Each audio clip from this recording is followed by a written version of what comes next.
just like to clarify that we're not talking about the kind of icons that hang in Russian churches. We're talking about historical icons in India, how they've been hijacked by political parties and used for often very sectarian and communal ends.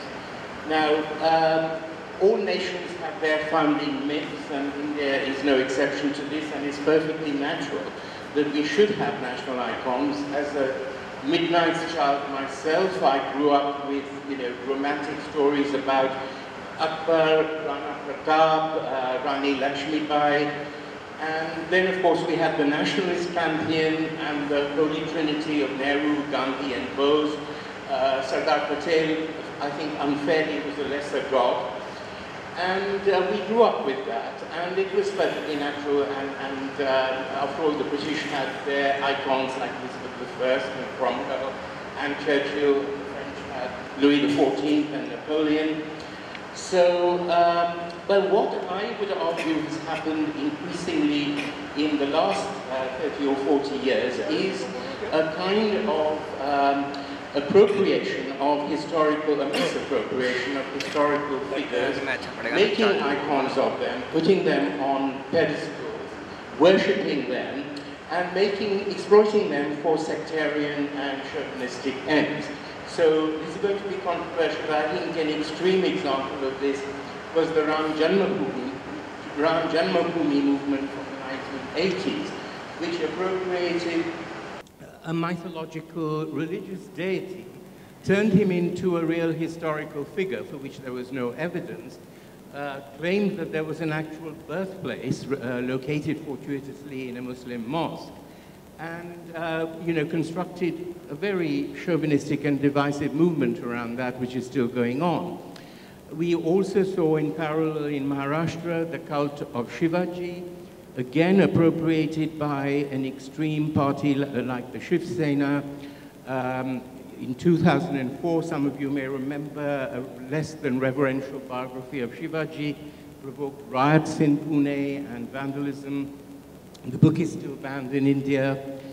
And but I'm going to be sort of incur the wrath of some of my fellow panelists by saying that I think the liberal left has also been falling into this trap by appropriating and in some ways sanctifying icons like Tipu Sultan, and I know William has his very strong views on this, but I think the way that Tipu Sultan has been proclaimed as a secular, patriotic figure, which is completely unhistorical given the situation in the late 18th century and the way we look at him now, and his relations with the territories he conquered.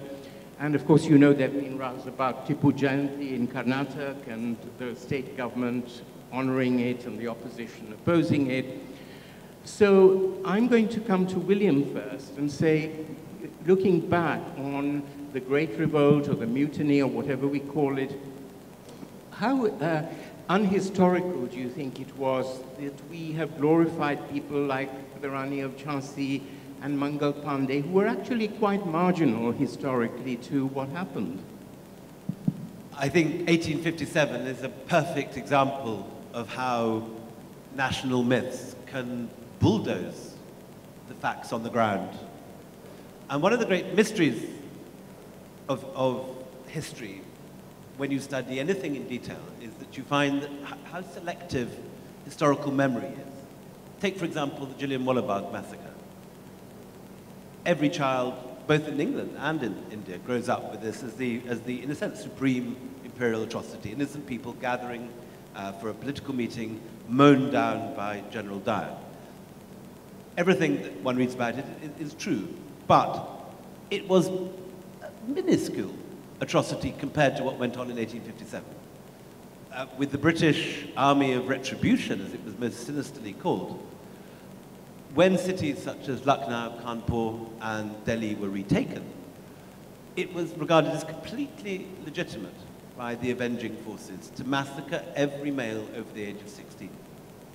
Doors, in the case of Delhi, city gates were locked, and what we today would call death squads went round from street to street, mahalla to mahalla, gully to gully, massacring old men, 16-year-old kids, lining them up against the street and shooting them.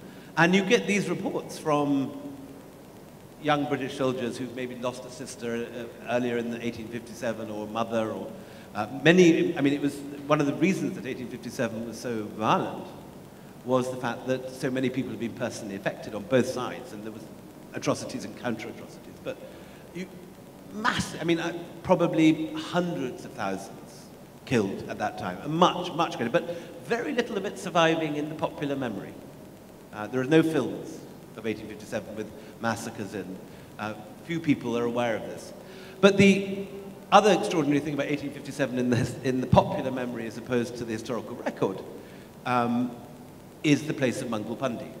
Every Indian child at school learns 1857 through the prism of Mangal Pandey. And this was an invention of the early 20th century by Savarkar, who took this one case of a Hindu rising up against the Brits in Bengal and makes it the flint which starts. And the incident happened, there's no question. Everything that you read is basically true.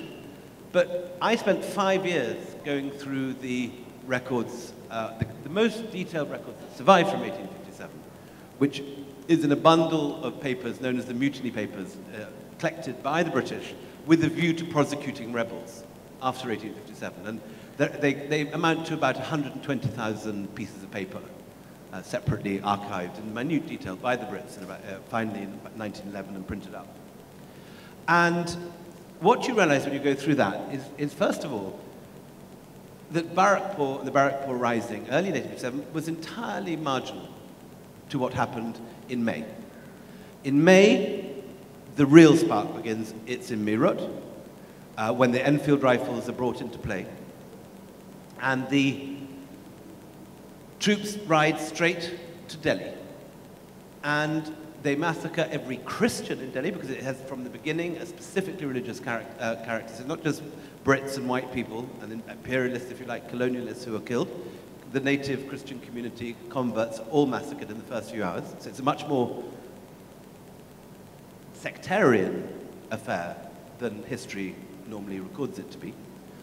And then they persuade the Emperor Bahadur Shah Zafar, who by this stage is 82 years old, a Sufi peer. He takes murshids who are both Hindu and Muslim, a gentle poet, the worst possible candidate to be the Che Guevara of the hour. And they put him back on the throne, give him real power, and want him to lead the center of the rebellion. And in the months that follow, in the next 60 days, of the 139,000 troops who mutiny from the East India Company army, 100,000 go to Delhi. And we have the exact figures. There's not much room for argument on this.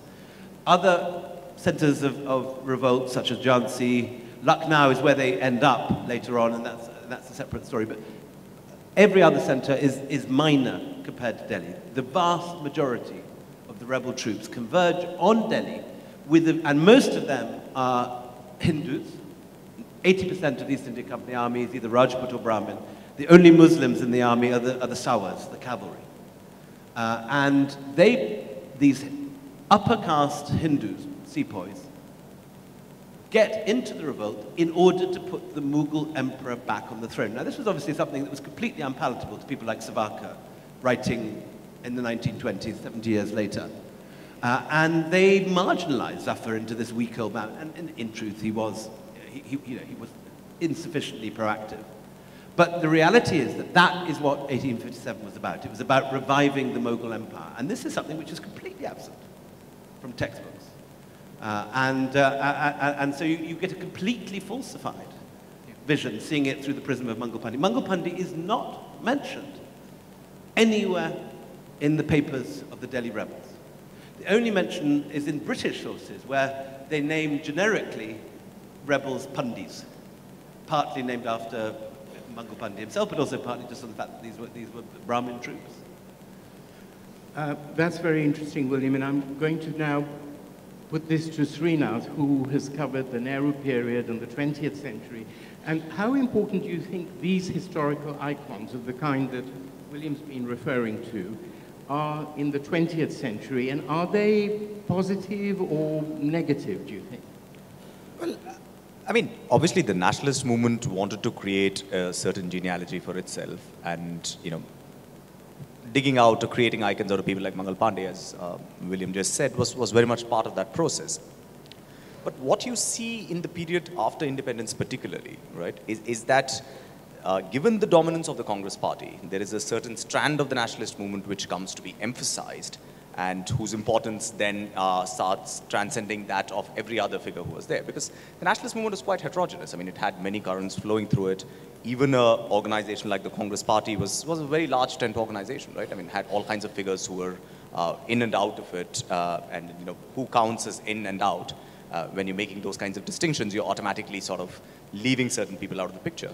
And I think that was quite assiduously done, particularly starting from the late 1960s, as you know, under the Indira Gandhi period, you know, when an attempt was made to create a certain kind of historiography, which would in turn buttress her credentials as being the legatee of the nationalist movement, whose authority could not be challenged, and so on. So I think that really is the pivotal period when we start thinking about how do you want to, you know, think about who are the sort of icons of the nationalist movement. And a lot of selection and culling does happen in those decades. Gyan, I'm just going to put this to you in a moment, which is how positive do you think these icons were? Because as we've heard from William, there were important icons from the mutiny or the Great Revolt which have come down to us. As Srinath has said, in the 60s we had Indira Gandhi consciously using iconography. In your sort of work, and I know you're working on the emergency as well, how important is this making of icons, and should we distinguish between secular unifying icons of the kind that, you know, the Congress largely handed down to us, and the very divisive ones that have come up since, like the cult of Shivaji or Ram Janmabhoomi?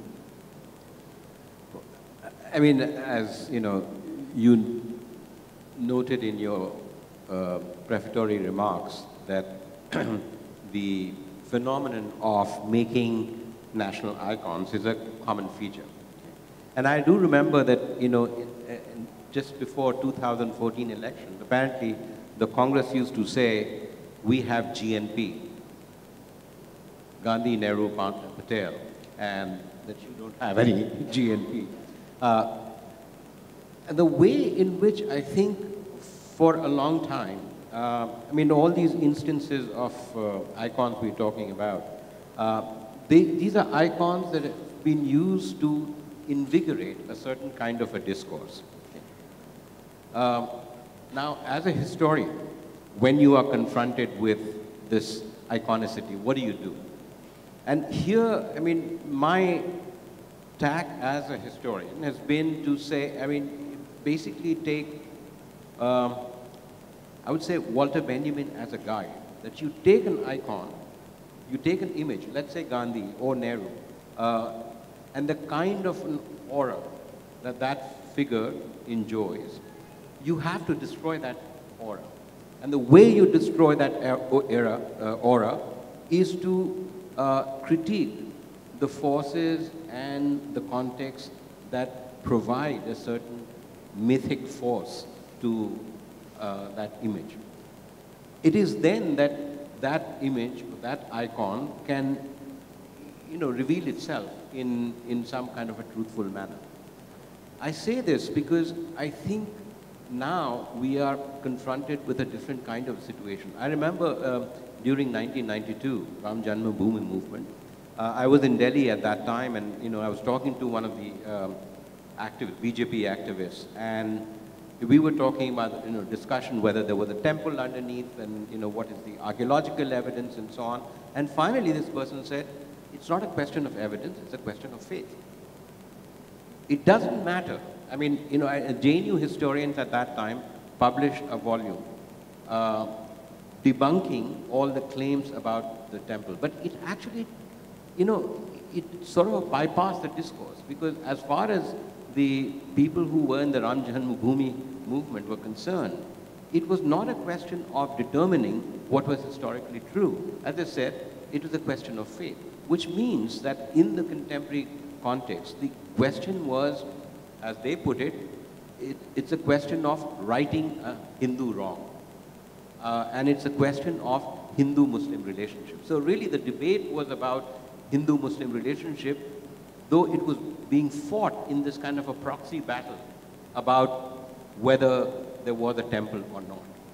I'm going to sort of put this to William because, I mean, this idea of the Hindu wound, which has persisted and which, I mean, you touched on it in your account of the mutiny, the way that, in fact, the fact that it was restoring a Mughal Muslim ruler was kind of glossed over in the narratives.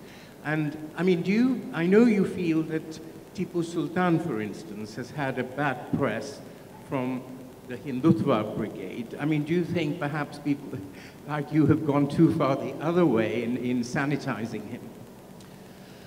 I think there's no question that in the immediate aftermath of partition, when the whole country had been ripped apart because of Hindu-Muslim conflict, that the generation of largely Marxist, Nehruvian-era historians who wrote the textbooks created manufactured a vision of India's past, which was at variance with reality, where everything was Hindu-Muslim, bye-bye, everyone was friends, the Mughal emperors protected the Hindu minority. That a huge amount of temple destruction took place under the Sultanate. Nalanda was destroyed, the books were burnt. And the textbooks went out of their way, in a sense, to gloss that over, giving an opening to the right-wing historians to then vilify and demonize rulers who were not actually so violent. And I mean, I think, in a sense, you can't really show how remarkable some of the later Mughal emperors were without first showing how violent the destruction that took place in the early years of the Sultanate was. What happened under Qutb al-Aybak, Mahmud al-Ghazni, the Khaljis. Many, many, many temples were destroyed. No question. Treasuries were seized. Even figures who enjoy Hindu mythology and begin this process of healing, like Amir Khusro, write whole tracts about the splendor of the temples whose treasuries were seized and accumulated. And you've got to acknowledge both things. Violence place. Tipu is an interesting character because, in a sense, he has this whole dichotomy in one reign. It is true both that he used largely Hindu armies, that he patronized within his realm Hindu temples, that he rebuilt Hindu temples that were destroyed by the Marathas in Maratha raids, that he gave hugely generously to certain large temples within his own Mysore kingdom. That is all completely provable and factual. It is also true that he performed appalling atrocities against Malabar Christians, that he destroyed other temples in states that he was at war with, and that he performed atrocities also against the British, who he captured. My great-great-great-great-uncle, James Dalrymple, was captured by Tipu Sultan. And among those who were captured with him, many were forcibly circumcised. The young drummer boys were made to dress women in women's clothing and dance for Tipu's pleasure. All this is, easily recordable. And one has to make the imaginative leap to understand a period of history where both these things are possible to coexist at the same time. One of the interesting pieces of evidence is Tipu's dream book, where Tipu recorded his dreams in phenomenal detail. And he existed in a world where it was perfectly legitimate to terrorize your enemies. And when you had conquered them, to make them suffer and torture them and tie them to the legs of elephants and perform a whole variety of things that we today would regard as war crimes of the first order, while also regarding yourself as the benign benefactor of the loyal Hindus in your kingdom who are fighting for you and whose temples you bless. And we should be able to understand that was not a contradiction in his own language. In his dream book, he has conversations with Hindu gods.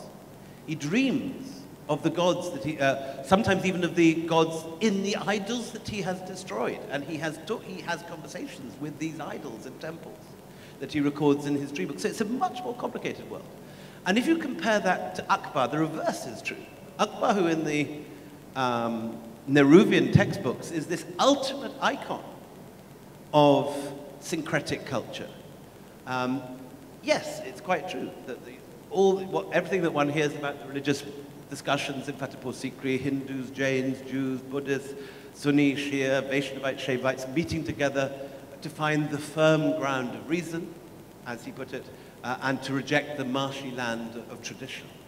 This is absolutely true. It's also true, though, that he committed vast atrocities in Ranthambore, that he killed millions of people, not millions of people, he killed tens of thousands of people in Rajasthan, and that he waged war with extreme ferocity.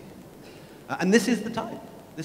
And likewise, the Marathas, in the great days of the Marathas, are massacring Hindus in Bengal, cutting the noses off women, collecting chout violently, but also patronizing Sufi shrines in their own kingdom. So it's just a different set of rules. You look after your people, you terrorize your enemies. And this is as true of Hindu rulers as of Muslim ones. Srinath, don't you feel there is a need for us to actually be more iconoclastic now? I mean, in the 21st century, not to accept any of these icons, to accept, as William says, that they all had their flaws, including Akbar. And, I remember going to Chittor and looking at where the Rajput women threw themselves off the battlements because he was going to give no quarter. So, I mean, is India too stuck with icons, whether it's Shivaji or Tipu or, on the Hindu right or on the Muslim side? And should we be more critical of our icons?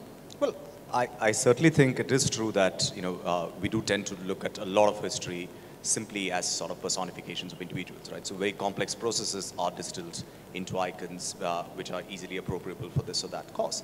But I think we also have to understand what is driving this kind of a thing. And it seems to me that that is the nature of Indian politics, particularly the turn that it has taken from the 1960s onwards, where Indian democracy has kind of become more of a personality-based contest.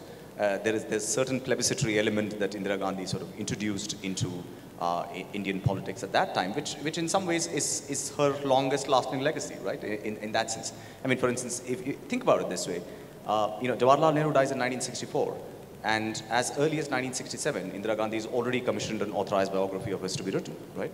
It was done precisely because she wanted to claim his mantle. And successively, ever since she turned the Congress party into a family-run political party, it has meant that you want to sort of appropriate. And it's not just the Congress party, which is a family-run party in this country, but so many others, right? In my own state of Tamil Nadu, I mean, the Dravidian movement came out in opposition to some of these trends, but eventually, both the DMK and the ADMK, the two main parties there, are stuck to symbols who are long past gone, right? I mean, this twin leaf symbol, which actually goes back to the M.G. Ramachandran period, is still a hotly contested property for any political party there. So in that sense, I think it's got to do with the nature of our politics. It's got to do something with the nature of our democracy, that we want to be able to appropriate these for particular political ends. And in so doing, we want to, we end up sort of simplifying and flattening out a lot of historical processes. And I think as historians, our job has to be to sort of push the tiller in the opposite direction and say that, listen, we've got to take people back to their context, exactly what William was saying. We have to be able to understand the period in which people operated rather than trying to pluck them out of the stream of history and put them to this or that particular use that we find for any political campaign of any kind. Gyan, would you agree with Srinath that Indira Gandhi and her era has a particular responsibility for this kind of populist icon making?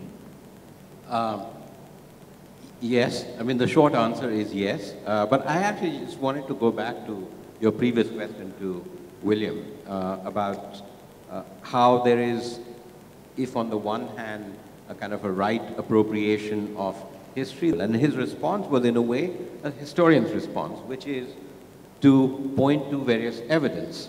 And you point to Akbar's evidence of, promoting syncretism, but also, committing all kinds of atrocities. And that's what historians do. Okay? I am afraid that today we are confronted with a situation which is actually threatening to make history and historians obsolete. Because we are now, I mean, I'm serious about this, you know, we are entering what people call a post-truth society, where facts do not really matter. I mean, you think of the Trump phenomenon, make America great again. Now, what was the response? One response was, no, America wasn't that great. And, you know, people confronted at that point, do you mean 1950s America when it was the racist America and so on, right? That was one response.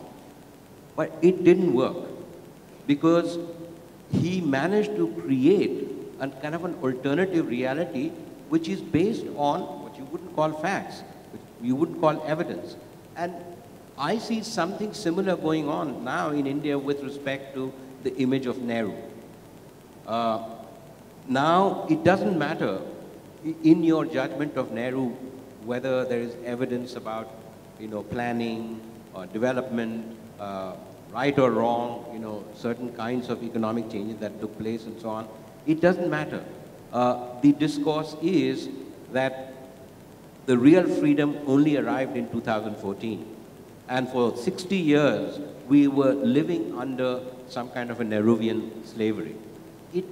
And I think you can, you know, keep presenting facts and evidence, but there is something new in the air which manages to completely sidestep that and create an alternative kind of discourse. And this, I'm sure, has something to do with mediatization of knowledge. The fact that, you know, history doesn't really mean reading William Dalrymple's books, but that you can just access any information that you consider true on the internet, and based on that, you create a kind of an alternative discourse. So, I mean, I think this is something that is being confronted not just by historians, but also by journalists. Now, journalists' stock in trade is to point to, you know, real investigative stories, this is what happened.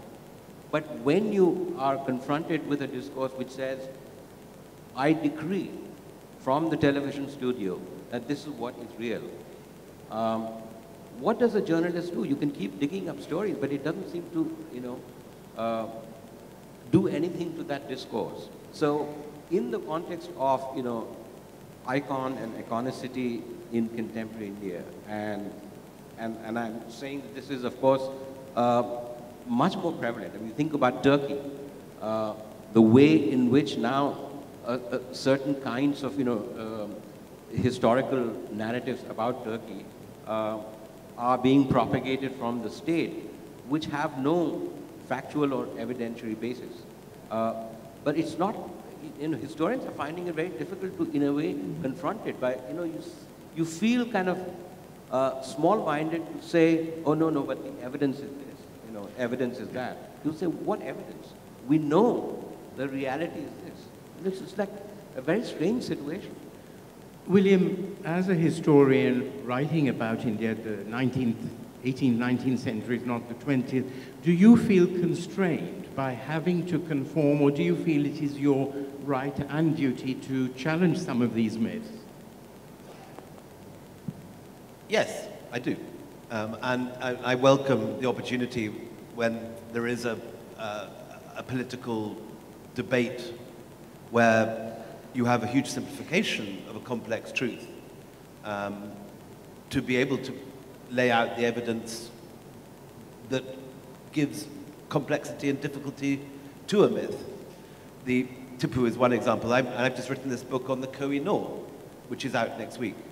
And the Kohinoor, I've never come across a subject, ever, since I started writing history, that is more shrouded in completely false history.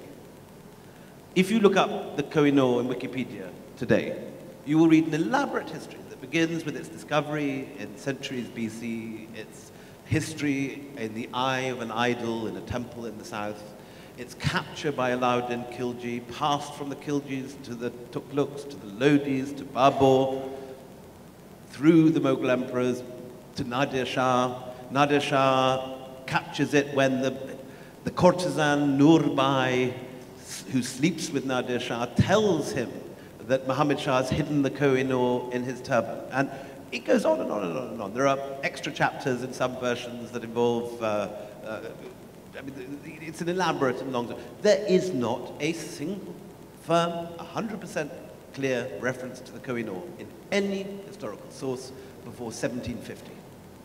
The first and only reference we have to the Kohinoor in India prior to Nadir Shah taking it is from a single Persian historian called Muhammad Marvi Yazdi, who gives an eyewitness account from Herat of the Kohinoor being on the head of one of the peacocks, of the peacock throne which Nadir Shah has taken. And that is the only and first reference we have of it coming from India. There is not mentioned, frustratingly and strangely and oddly, but it is not mentioned actually clearly in a single Mughal Sultanate source. There is many mentions of large diamonds. And there are at least 2 diamonds that were larger in the Mughal collection. One was the Dalrymple, which is now in Tehran, which was a pink table diamond. And the other one is what was known to Tavernier as the Great Mughal diamond, but which is known today as the Orlov, which is in the scepter of the Russian. These were both larger than the Kohinoor, but they never became famous because the Kohinoor went to London within a year of its capture by Dalhousie, which was taken, incidentally, no question, forcibly, at gunpoint on the conquest of the Sikh kingdom. It was put into the Great Exhibition and turned by the British into a symbol of colonial looting. In their eyes, the positive way. This is what the empire, we have been given this tribute by the empire. Here is this wonderful thing. It was placed at the center of the Great Exhibition in a Chubb case built by Mr. Chubb himself that, with a kind of sort of H.G. Wells style Victorian gizmo. If you touched it too hard, the diamond disappeared into the base of the safe with a sort of clanking of levers and would disappear from view. And people used to occasionally touch it just to see whether it worked. And like a Venus flytrap catching it down, it would disappear into the bowels. And then it enters myth through the Moonstone and novels by Disraeli. And I'm really enjoyed writing this book over the last 6 months because I have never come across an object or any story which, I mean, the irony is it's the hardest substance in nature, and yet it's surrounded by this airy fog of insubstantial mythology, none of which has any sourcing.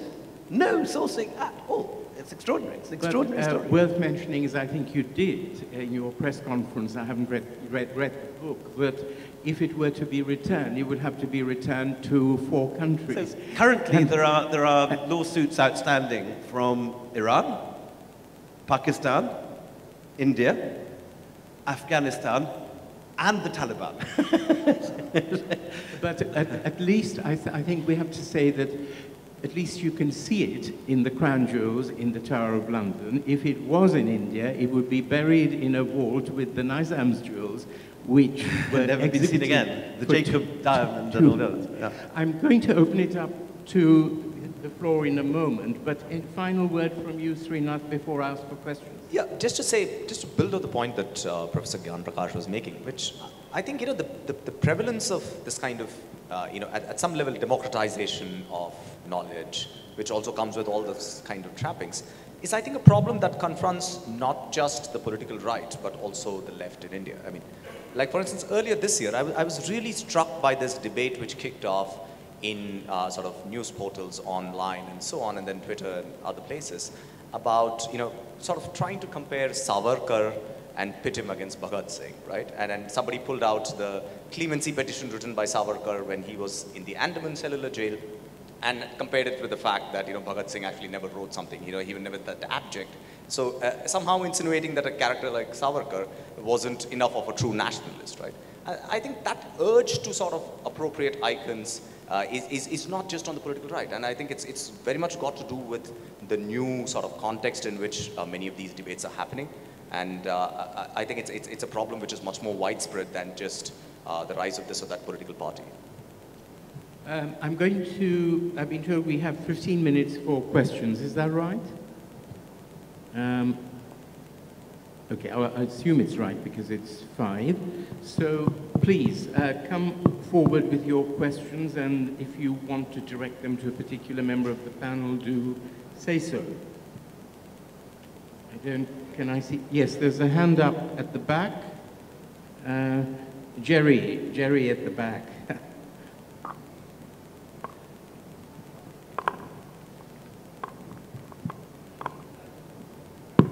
I mean, you people have been talking in the Indian context, but hijacking icons is not unique to India. Trump has been talking about General MacArthur. Robert E. Lee is still a big hero for the American whites in the South, although you could call him a rebel. So this need for icons as part of identity, it gets exaggerated in India because we have so many castes and so many ethnic groups. It's part of, you know, imagining nations or whatever, Benedict Anderson. It's not unique to India, and it's not, I would go along with what Mr. Raghvan was saying, that this is simply the way democracies, and if you are a caste leader in Tamil Nadu, there's a Marudai Teva, you've never heard of him. He fought the British for 2 years, but today he's a great icon. For that particular community, it's important. And this is what democracy means, where it's not just you historians who decide, but also people who have a right to vote on who their icons are. I'd like reactions from you. I think William wants to come back to you. Of course, you're 100% right. This happens everywhere. There's no question. And I'm a Scot. Robert the Bruce is for us this sort of, you know, unimpeachable character. If you were to slag off Robert the Bruce in Glasgow, it would be similar to spending an hour-long lecture slagging off Shivaji here. You wouldn't make it out the hall alive. But where I think there is a difference, and I've been to hear my co-panelists' response to that, is that there's a very odd thing in India, which is different from, say, the two worlds I know, Britain and America, whereby there's astonishingly little history, serious history written in India outside the academy for the lay reader. So if you go into a Borders in New York or a Waterstones in London, the non-fiction sections will be heaving with books. Many of them written by prize winners, Pulitzer winners, the whole American biography industry with these detailed accounts of presidential lives, the British obsession with Henry VIII and the Second World War and all the rest of it, whereby there is the reading public of the nation, which admittedly is still a tiny proportion of the total population, but the proportion that actively reads weighty, well-written non-fiction, are glutted with books that they want to read and can read, and read in great numbers. A big biography in Britain will sell 30,000. A prize-winning, Pulitzer-winning biography in America might sell 100,000 copies. But in India, overwhelmingly until recently, and Srinath and Ram Guha, who's being honored today, are two interesting and new exceptions to this. Most historians are writing from within the academy for their fraternity. They're addressing each other in a way that, say, Srinath's book on the Second World War or Ram's book on India after Gandhi was not. Those were both aimed specifically at a general reading, intelligent reading public, the same sort of people who might buy a Suketu Metu book or a big fat Vikram set.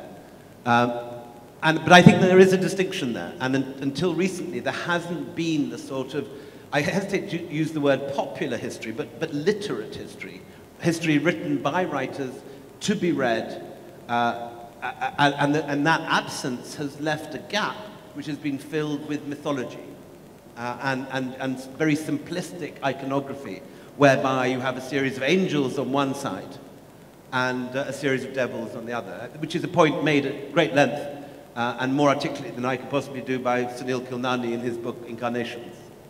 I'm going to bring in Srinath and Gyan, but could I just get a couple more questions in which they can respond to?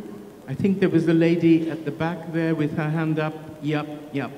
right at the back on my right. Can you stand up? Yes, you. Yeah. Oh, it's a gentleman. Okay. Can you give him a mic?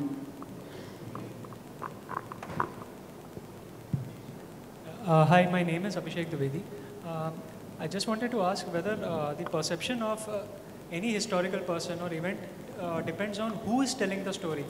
For example, not many people know that Einstein was accused of plagiarism and that his theory of relativity was accused of, at least accused of being copied by some other unknown scientist who otherwise would have been in the history books.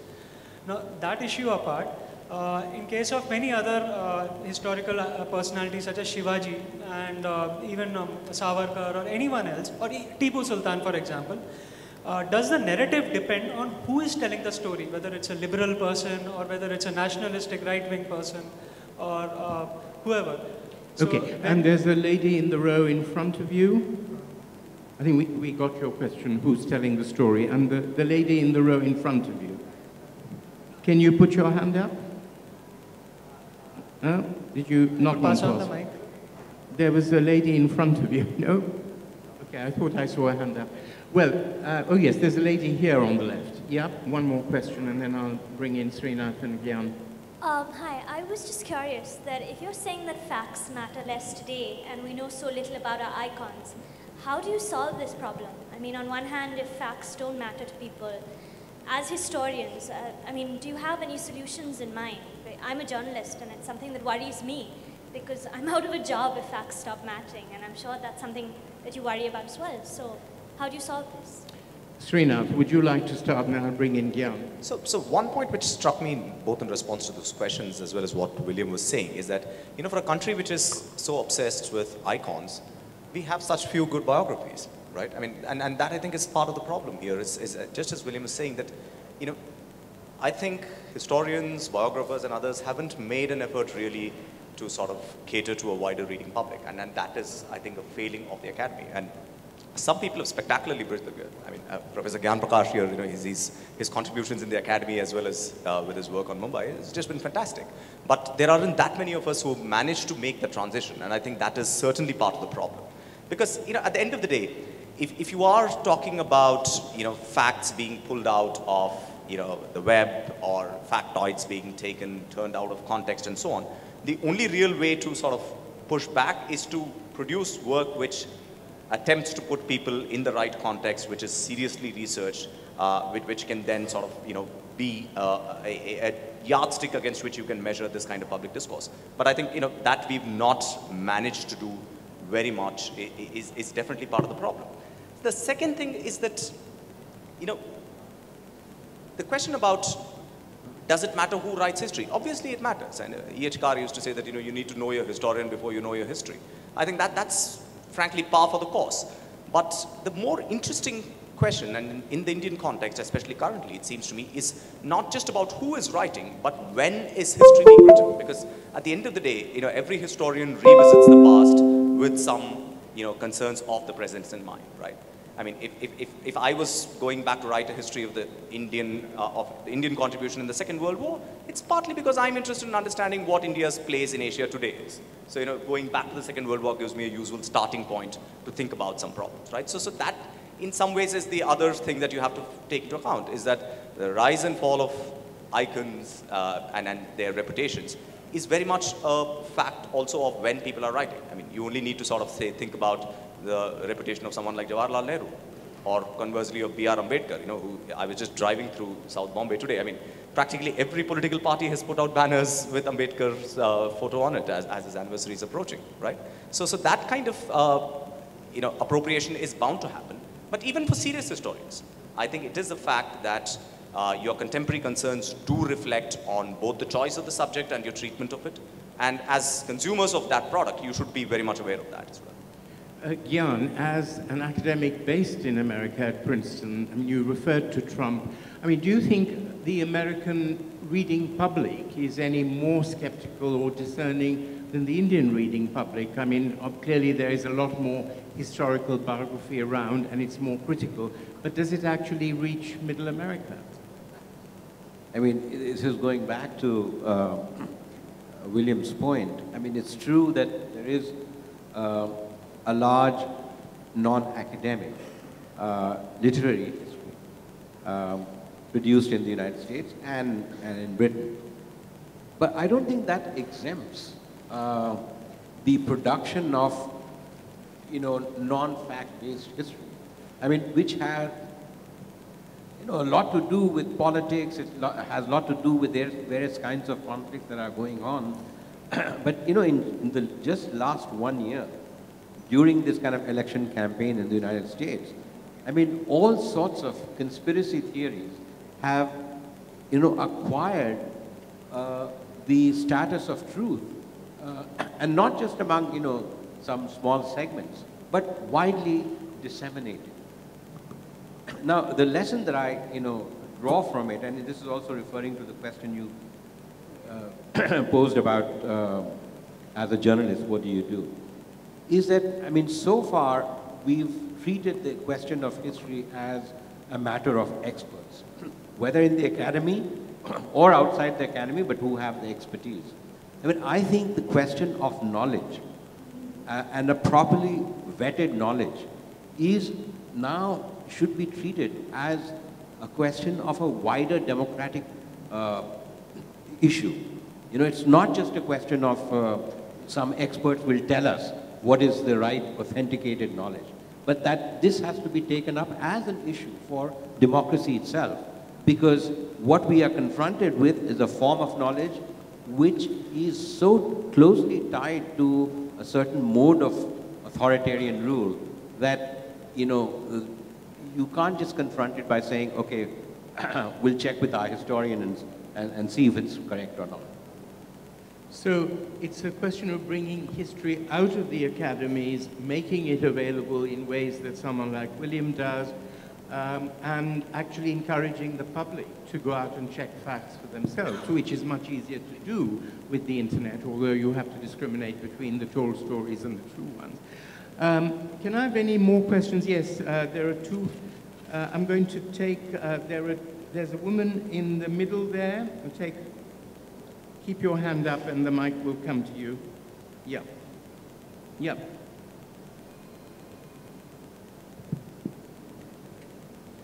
Hi, I'm Nikita, and it's amazing to see all of you sitting together and talking to all of us, because we are like ordinary people going about our daily lives. So my question is probably not very relevant to the conversation we witnessed today and the conversation you all had. But what I wanted to ask is that, do you really think that media is very important for historians like you, who are so renowned, to convey your point in the right way to common people like us who are basically busy doing our daily stuff?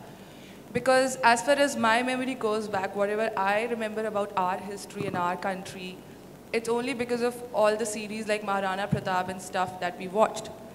Point number 2, if media is actually that relevant in making us aware of our history, like India is a diverse culture, we have so many things, and so if it is really that important, how are you going to ensure, as a very senior historian, that media reflects and conveys the right thing?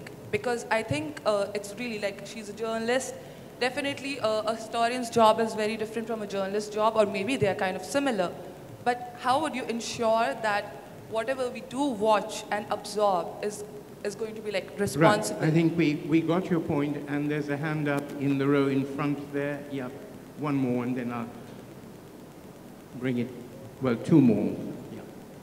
Hi, I wanted to ask about the consumption of history. You spoke about making it more accessible to people, but one way in which over 95% of the youth consume history is through history books. And I think William was making the point that there's certain characters who are given bigger roles than necessary. What I was trying to understand is how can historians or how can the community ensure a fairer telling or a more unbiased telling of history through history books? Very difficult question. I'll ask William to answer it. There's no such thing as objective history. Every historian writes from his own perspective. But I think there is a clear distinction between the work of historians who base themselves on primary sources, who check their sources, who go back, and you know, mythologizing. Nikita mentioned TV series.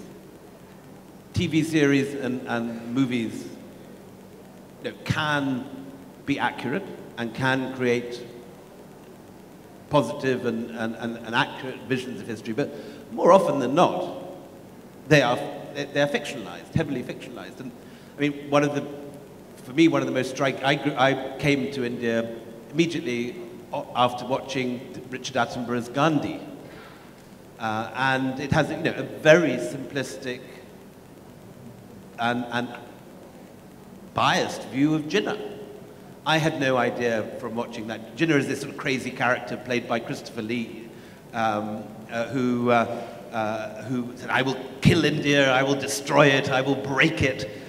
You'd never have guessed from that the Jinnah of the 1930s, the icon of Hindu-Muslim unity, the Jinnah who brought the Muslim League and the Congress together. I mean, he's very complex a character. The reasons why he broke from Congress, the reasons that he fell out with Nehru and Gandhi are fascinating and important subjects. But it's a completely and that's a sophisticated film. That's not a super pop history. So I think you have to be very careful when you absorb your history from TV series. But I have a reflex thing whenever I go to a historical movie, however much I've enjoyed, like Gladiator. And I go straight onto the internet and try and find out, you know, what was true and what was made up. And it's very exciting when you find that, you know, it has closely followed the rough version of history, and it's always very disappointing when you read afterwards that, you know, it's completely fictionalized and the actual truth was that the hero was a complete bastard and everything was quite different from what you've absorbed in the fictionalized version. But I think when one watches a historical movie, or one sits through a box set in historical times, I think, you know, the first thing to do is to go and read Wikipedia, go and read whatever it is, and see. I mean, not that Wikipedia itself is necessarily 100% accurate, but to try and find out and educate yourself what the truth was, as far as one can understand.